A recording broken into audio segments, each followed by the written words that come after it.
تاریخی طور پر یہ ہم نے سیکھا ہوا ہے کہ جدوں کسی بندے نو ذلیل کیتا جائے نا تو وہ ٹھیک ہو جاتا ہے. شاید کبھی کوئی بندہ ہو جو ذلیل ہونے سے ٹھیک ہوا ہو, میں نے ویسے نہیں دیکھا. آج کے زمانے میں اگر نہیں بھی ہوتا تو شاید پہلے زمانے میں کئی چیزیں ہو جاتی تھی. جیسے آج کے زمانے میں کہا جاتا ہے کہ اگر ہمارا بچہ نشے کی بیماری میں ہے تو بیاہ کر دینے ہیں. تو پہلے زمانے میں کبھی ایسا ہوتا ہوگا کہ کسی نوجوان کی شادی کی تو اس کو بیوی کی کشش کی وجہ سے آوارہ دوستوں سے نجات مل گئی اور اس نے نشہ چھوڑ دیا, تو کچھ ہوا ہوگا تو یہ سیٹ ہوا ہے نا. میرے ایک کلائنٹ ہیں جو دنیا کے کسی اور حصے میں رہتے ہیں, ان کا بیٹا ڈاکٹر ہے اور وہ امریکہ کیریئر بنانے گیا, کسی اور ملک سے امریکہ گیا, اوریجنلی پاکستان سے ہیں.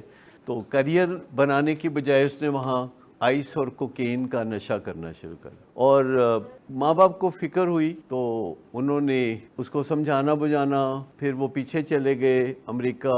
وہاں اس نے پولیس کو شکایت کر دی کہ میرے ماں باپ نو میرے نیڑے نہیں آن دینا. وہاں پولیس بڑی مہربان ہے, ماں باپ نو بھی نیڑے نہیں آن دیں دی. تو انہوں نے ایسا کر دیا. خیر والدین میری کاؤنسلنگ میں رہے, وہ والدین سے کوئی زیادہ بات چیت بھی نہیں کرتا تھا. پھر بھائیوں سے بات چیت شروع کر دی, پھر والدین سے بات چیت شروع کر دی. آخر کار وہ تنگ آ گیا نشے سے اور امریکہ سے واپس آ گیا اس ملک میں جہاں ماں باپ رہتے تھے, اور آ کے بطور ڈاکٹر اس نے کام کاج کرنا شروع کر دیا. پہلی تنخواہ ملی تو کیا کیا اس نے, جی ہاں نشہ. اور والدہ پریشان ہو گئی تو انہوں نے کہا کہ یہ مطلب پہلی تنخواہ ملی ہے تو یہ نشہ کرنے لگا ہے.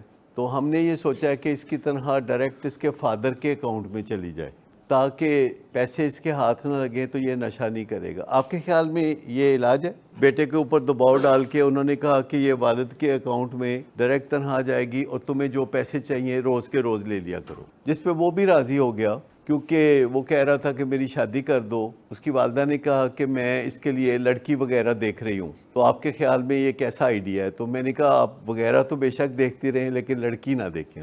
چونکہ اس کو لالچ تھا کہ والدہ لڑکی وغیرہ دیکھ رہی ہے, اور اس لیے وہ راضی ہو گیا کہ اکاؤنٹ ابا کے اکاؤنٹ میں چلی جائے. لیکن ان کو یہ نہیں سمجھ لگ رہا کہ یہ ایک میڈیکل معاملہ ہے. اس میں اہل خانہ جب اپنی مرضی سے منصوبے بناتے رہتے ہیں اور منصوبے پیش کرتے رہتے ہیں تو اس سے پرابلم ہوتا ہے.